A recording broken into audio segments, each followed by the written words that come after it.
bang.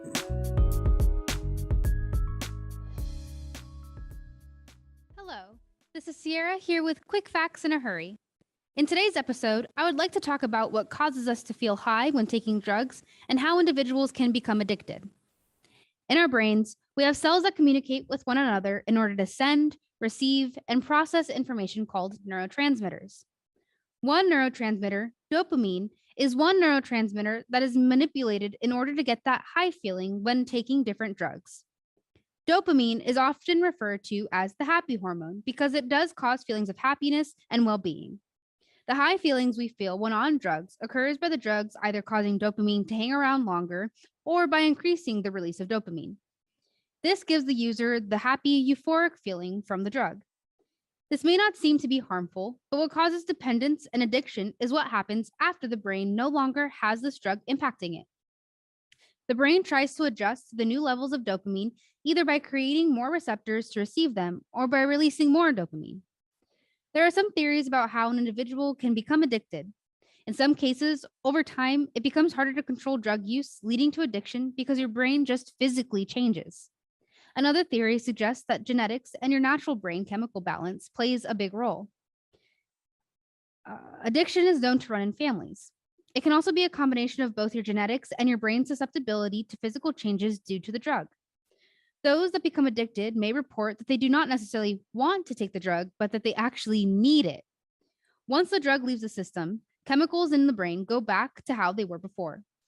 The feeling of needing the drug stems from your body, or more specifically, your brain, trying to regulate all those chemicals and go back to normal. When on the drug, your brain feels rewarded.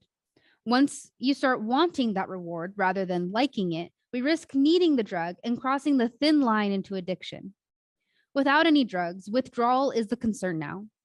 Withdrawal can include feelings of depression, fatigue, as well as craving drugs. Most get physically sick when going through withdrawals, causing a lot of people to run back to the drug in order to feel better. At the end of the day, addiction is a disease since it involves neurotransmitter dysregulation. This is a fact that has been accepted widely in the scientific community, with brain scans confirming that addiction mirrors diseases in the brain. Most diseases are caused by chemical imbalances in our brains, much like with addiction.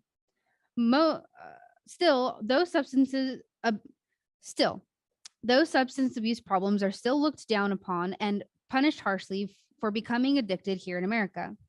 In 2001, Portugal went so far as to decriminalize all drugs in order to redistribute funds to rehabilitation rather than incarceration.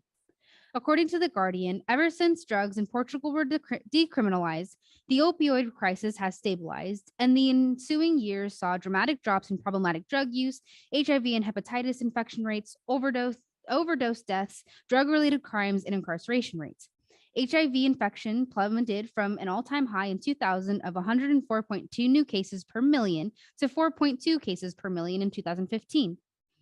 We can better help people who become addicted by shifting the societal view from thinking addiction is a choice to the reality that it is a disease. We must stop treating addicts as criminals and start treating them as human. This has been Sierra here with Quick Facts in a Hurry, and have a great day. Thank you for tuning in to Quick Facts in a Hurry. If you'd like to make suggestions, email us at ewcfacts@gmail.com. That's ewcfacts@gmail.com. This has been an EWC Communication production.